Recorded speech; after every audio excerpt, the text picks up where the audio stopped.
election season, the week spoke to a number of tall leaders across the country as they were on their campaign trail. Today, on counting day, as the results come in, the NDA is set to return to power, albeit with much low majority. The exit polls were totally wrong, and the fight back, especially in states like Uttar Pradesh, have been remarkable. In fact, the BJP is losing the Hyderabad seat under which comes Ayodhya, where the grand Ram Mandir was built. As it stands now, the BJP is around 240 seats, and it seems like Nitishkumar of the JDU and Chandrababu Naidu of the TDP could be kingmakers with their 30-odd seats. There is a lot of drama, and as more analysis keeps coming through, we look back at what the leaders across the parties told us then with full confidence and see what actually happened. We'll start off with Home Minister first. Amit Shah told us Modi ji will form the government with more than 370 seats.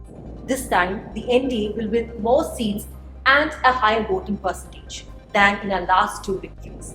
His cabinet colleague Defence Minister Rajnath Singh agreed with Shah and told us the BJP alone will get not less than 370 seats. We're expecting to increase our tally in some states. For example, in Uttar Pradesh, the BJP is expected to win 74 to 76 seats, and all 80 seats are likely to go to the NDA. People are casting their votes in the name of Modi and nobody else. On the other side, Congress President Mallikarjun Kharge seemed confident when he told us, "This time we have taken seriously, but let us see, because we don't have resources, other things, but that is also creating hurdles for us. But our workers at ground level and through YouTube, through other media means, we are doing our best, and whatever target we have fixed in our mind or heart, that we will achieve." What is that target, sir? That I can't tell now, but whatever the numbers are there, we have feel in the ground, they are there, but at least we want together, alliance together, to prevent BJP. That number we want to achieve. Kharge's alliance partner in Delhi, Chief Minister Arvind Kejriwal, told us that the India bloc would secure around 300 seats and form a stable government. He also said that the BJP would be reduced to under 220 seats. So now that we've heard both sides and we see the results today, we can safely say that the union ministers were way off the mark. Though the NDA seems to be returning to power, it has been a tremendous fight from the India bloc.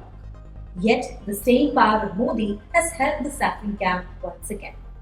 What do you think has saved the BJP from embarrassment this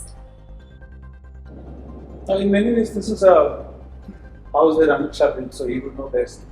He was party president when this all started. That's what I must be the person who first proposed. Still, the system was put in place when Amit Shah was there. The Pranab system, for example, has been until now. And there is also the continuous campaigns that have happened, Chai Pe Charcha, Har Modi, and there was Modi Chowkidar, and so many other things like that. So, brand Modi has been built over time and that is endured. That is what I feel. Yeah, and also adding to that, so the institutional framework of the organizational ability of the BJP has always been there since Amit Shah was president. But now they've also brought in with their, during the last term, they had a lot of social welfare schemes. So they cast this huge net of around 80 crore Indians whom they call the Labharthis, so those who benefit from this scheme. So that's a huge net. And for a lot of these people, these nuanced niche discussions that we have in our newsrooms don't apply. They just want to live their lives and they get their free ration. That is still a huge population and that has come to the rescue again. So that's the national picture for you, and more details will come in as the day goes on. But we should move on to focus to select regions of the country, starting off with the Hindi heartland. First off, we go to Uttar Pradesh, where the Samajwadiparty chief Akileshyadav told us this. वो party है जो झूठ बोलती है। इनकी जो पहचान है भारतीय जनता पार्टी की वो ये है कि ये वादा करके भूल जाते हैं। इनकी हर बात झूठी है, वादे झूठे रहे हैं और कुछ ना कुछ नए तरह का अभिनव कर देते हैं। With the trends coming in from UP, we can surely say SP Congress team has dented the BJP stand. I don't think anyone would have imagined that they would actually win. What went right for him and the party? Well, Bureau Kuzawski thinks that perhaps they went hammer and tongs even in seats that were considered to be very safe. They were out, and that could have helped them. That could have been one thing. And usually it's the BJP that comes up with very catchy slogans. But here, Akhilesh was promising them atta and data. Things like that resonate with the people. That could be one reason that made this change for them. Speaking of Akhilesh, his own personal charisma, he seems to have grown out of the shadow of Birensingh Yadav finally. He's becoming the new Netaji on the ground, and that might have helped.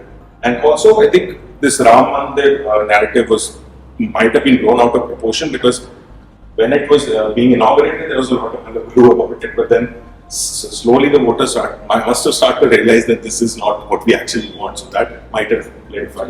Yeah. So, from Uttar Pradesh, we moved to Bihar, which is one of the most interesting elections this season. RJD leader Tejaswiyadav told us this. सड़क, पानी, बिजली, रोटी, नौकरी, है ना, आपका अर्थव्यवस्था कैसे सुधरेगा, यहाँ निवेश कैसे आएगा, इन सब की बातें होनी चाहिए। अब आप मंगलसूत्र जैसी बातें, हैज जैसी बातें यहाँ चलने वाली नहीं। Now Tejaswi said the Mughal Sutra would not work in Bihar, and evidently it has. Why do you think RJD and the India bloc lost in Bihar? Well, I think the most reliable weathercock in Indian politics was Ramvilas Paswan moving from Bihar. I think we have a new one, Nitishkumar replacing him and then rebuilding the alliance. But there was always this thing that I think Rajnath Singh's interview was there, if my memory serves me right, which is that despite the flip-flops, despite the alliances, the vote was being sought in Modi's name and the vote was being given in Modi's name. Then these things did not affect that equation. That could be the reason. What we also have to see is how the BJP treats Nitish now after not what they want. So, with that, we go to another Hindi heartland, this time to the west with Rajasthan. Senior Congress leader Ashok Gehlot had this to say to us. The BJP is resorting to all kinds of dirty tactics, like the blatant use of government agencies like the ED and CBI to serve the ruling party's agenda. But I can see that the people can see through the BJP's game, its communal and divisive politics, and its dictatorial attitude that is damaging the fundamental democratic fabric of the country. So it seems that the voter on ground was not really bothered about the alleged use of central agencies against opposition leaders. And any infighting in the state BJP was compensated for by Modi's charisma, it seems. Yeah, so that builds on the point that they won the assembly election and they installed a relatively unknown guy as chief minister. So they are trumpeting the fact that everything is in the name of Modi. And also this infighting within the Congress camp, with the Gehlot and the pilot camp, which has been going on for a long time. And even though from the outside we thought that they were sort of putting up a united front, it seemed there was some fissures that we didn't see. So that might have affected the performance. After the Hindi heartland, we move to the east, but we keep Gehlot's claim of investigative agencies allegedly being used to silence the opposition. In Jharkhand, where Chief Minister Hemant Soren was jailed in a land case, his wife Kalpana told us this. So we are mentally strong, physically strong and emotionally strong. So that is the reason we are fighting this election confidently and definitely we'll come out with the 14 on 14. Apparently Kalpana was wrong and BJP continues its successful run in Jharkhand. Would you say corruption was a bigger issue than Hemant's tribal identity? Possibly, because that could be the only reason that explains this. And I think, Shivu Soren Guruji is still alive. Even in Telangana, we saw this case who's seen as the founder of the state. We saw the party losing badly on other grounds. So people might generally forget the insurance travels and then look at more current pressing issues. It could have happened. Talking of a lone woman taking on the might of the BJP, we now move to West Bengal, where controversial Trinamool leader Mahua Moitra had this to say. If they're fighting a panchayat election, they're putting a Modi's face. They have nobody. Tell me one leadership in Bengal that they have brought up. One person in Bengal, two people in Bengal, three people in Bengal. That they have got Mamatabanerjee. When she moved from the youth congress, she set up a party. We've been in government for over 10 years. She has got a whole gang of leaders today. In parliament, there are 6 of us, 7 of us who can stand up, who can take on the BJP. In Bengal, there are 20 speakers in Bengali who can take on the BJP. Who do they have? Okay. It's not the same thing. We are a party. She has created a second rung of leadership. So now that Mahua seems to be heading for a win in Krishnanagar, could it be because the people have voted against her removal from parliament? So yeah, it could be one of the factors because she was always seen as this combative figure who, despite being part of only the TMC in some ways, he was taking on the tallest leader in India, Narendra Modi, in parliament. So of course, the BJP wouldn't want that. And I think that is why her constituents must have punished the BJP in some sense. Yes. As for the state as a whole, it seems Mamata Banerjee is as popular as ever. What explains her power? It seems like what Modi is to India, Mamata is to West Bengal. Her popularity hasn't gone down. It seems to be growing anyway. And I think this time also a lot of her social welfare schemes, including Kanyashri and Lakshmi Bhandar, they seem to have paid off. And somewhere our correspondent feels that the growth of women still like the TMC because of Mamata. So her enduring image is still intact. Moving on to the northeast, this is what BJP's main man from the region, Assam Chief Minister Himanta Biswa Sharma, had to say to us. In the northeast, there are 25 Lok Sabha seats, of which we are going to win 22. We will get 11 seats here in Assam. In Manipur, we are going to win both the seats. Now, Himanta Sharma seemed particularly confident of his party's chances, and it turns out he was wrong. Do you think the violence in Manipur had major effects on the voters? Could be, that could have been the reason. Mamatabanerjee Hoja, person from Delhi who interviewed him in Assam, also felt that perhaps Manipur could have an overarching effect over the region. So it is not specific to Assam. It could have a general dampener over the region, and because the Prime Minister didn't go there, he's been festering for almost a year, and so all that together. Could have been some hurt and some backlash that could have been expected from there. And perhaps Himanta's arithmetic was not that spot on. Perhaps his skills and his arithmetic were not spot on. But maybe as we go further analysis in the coming days, we will know what went wrong, where, and why. That we will clearly next. Moving now specifically to Manipur, this is what Chief Minister Birensingh told us.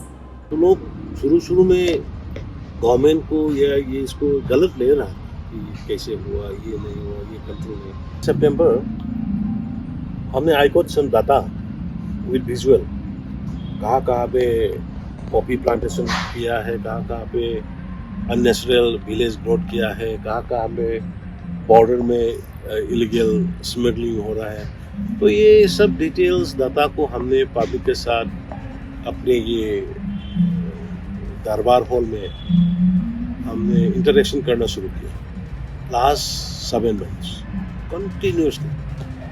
तो उसके बाद में public लोग ऐसे slowly हाँ ये situation को ये तो इमीडिएटली अभी तो नहीं हुआ है, ये तो बहुत पुराना से ये कुछ साजिश चल रहा था कि इंडिजिनस पीपल लोग को माइनॉरिटी बनाना, ड्रग से कुछ कराना, इकोलॉजिकली कुछ कराना, grabbing all the forest land वगैरह, ये सब पता चलने के बाद में ये अभी का सिचुएशन है. जो आज का देखा ना, ये सिचुएशन में आज का जो अमित शाह जी के रैली में जो टर्न अप हुआ है,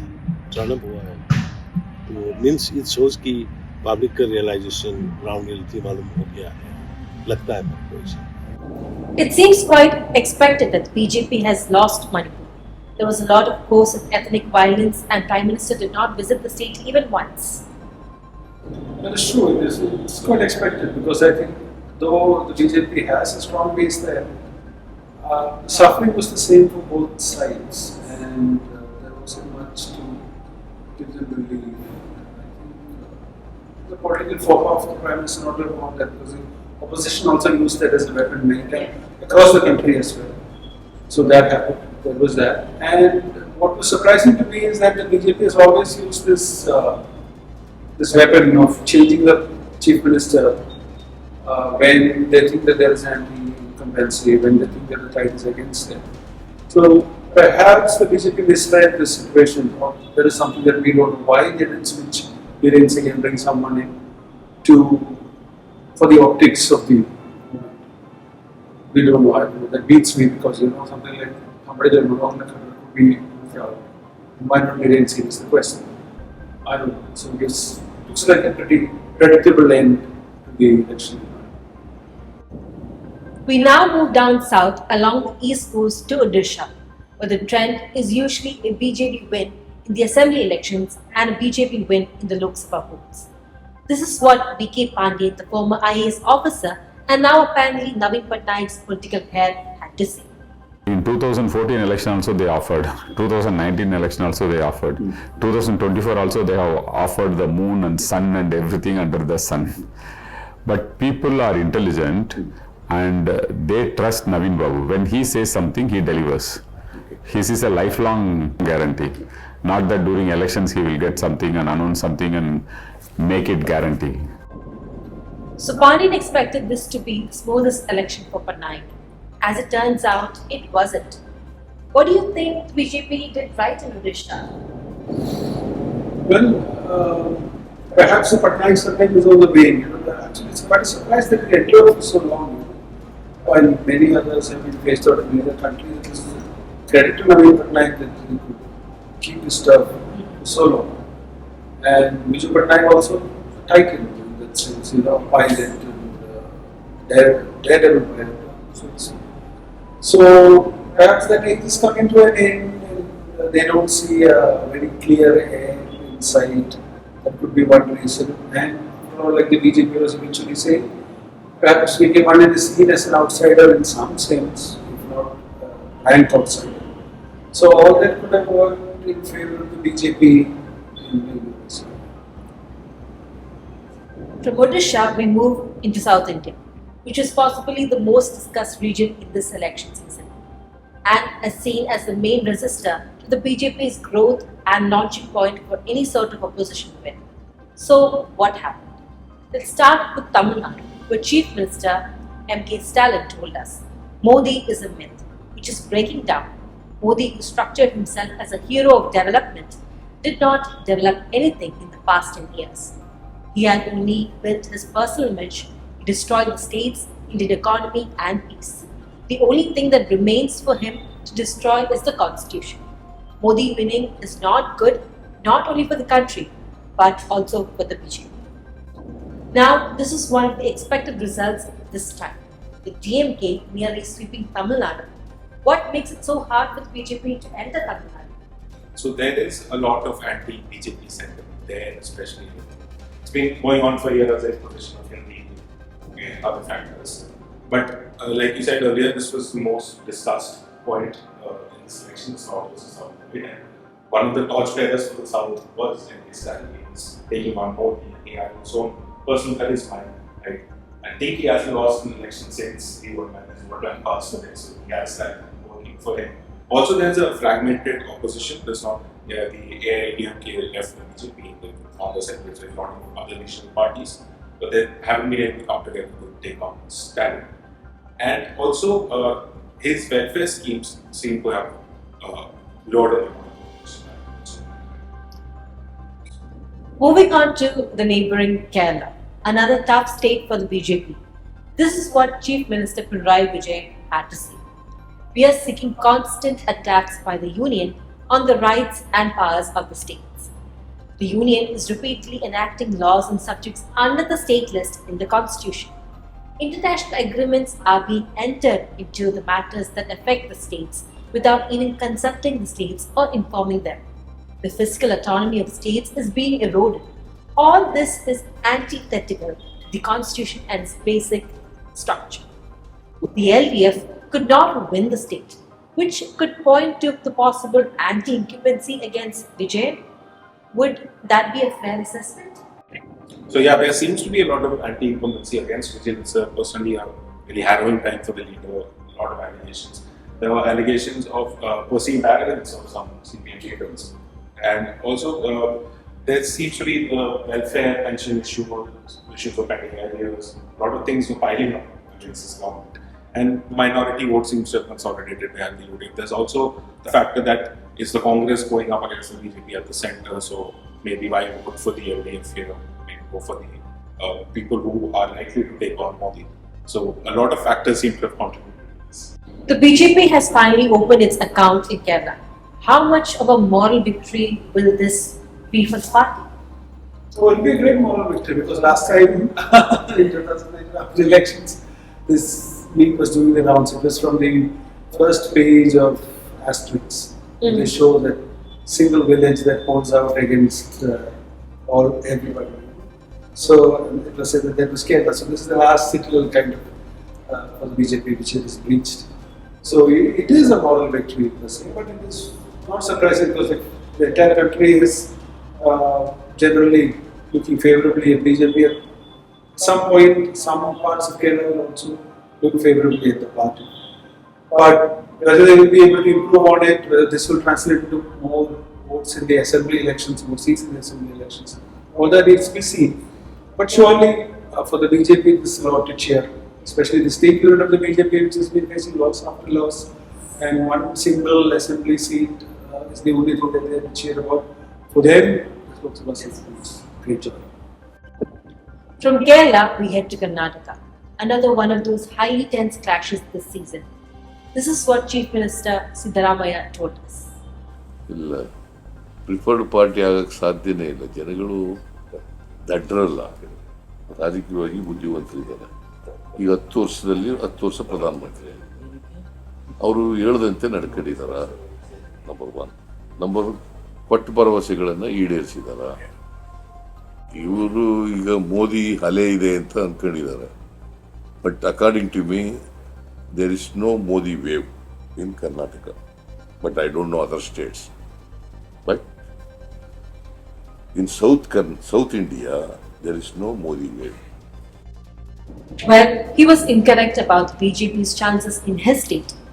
What do you think led to the loss of Congress in Karnataka? Well, in Bangalore, Nitishkumar feels that the BJP's alliance in Karnataka for the Lok Sabha polls was the most ideal thing that both parties could have done because of the drubbing that they got during the assembly polls. So this alliance was to be expected. And the BJP suffered in North Karnataka, it's only that, and the JDS in all West Bengal. But then this time the extensive campaign by Mr. B.S. Yediyurappa was seen as an entire strong win. His son, Pinarayivijayan, is the state chief for the BJP, and combined with former Prime Minister Chennai coming out. So altogether would have helped the alliance there. And another part that she wanted to highlight is that in Karnataka apparently it seems like when it comes to Lok Sabha elections, the BJP is the preferred party. Because this pattern that she says in 2013, the Congress won a majority in the assembly. But the very next year, the BJP won 17 of 28 seats in the state. In 2018, the BJP was the biggest party in the assembly, but the Congress JDS alliance came to power. And in the Lok Sabha elections, BJP gave them a rubbing by taking 25 out of 28 seats. So there seems to be a pattern there that they prefer the BJP for the Lok Sabha, while the assembly could go either. In Telangana, where the Congress had an impressive assembly election win recently, Chief Minister Revanth Reddy was confident of his party's chances.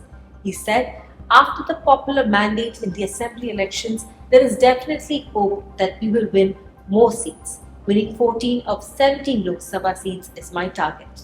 Rev. Reddy was off the mark and Congress has lost its momentum for the assembly elections. What explains the loss?